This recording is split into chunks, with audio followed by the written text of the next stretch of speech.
How to restore WhatsApp from iCloud on iPhone. Hi everybody, welcome back to our channel. I'm back with a new video.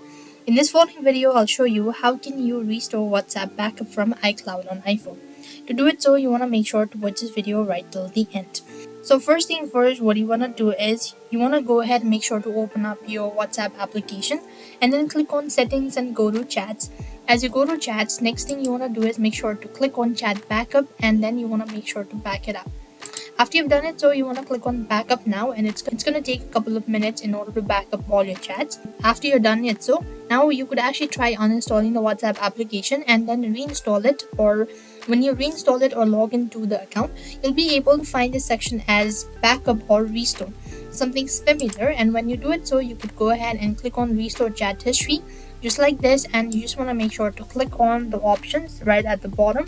It's going to take a couple of minutes in order to restore all the chat history. If it's helpful, make sure to like, share and subscribe to our channel. Thank you for watching. See you in the next video.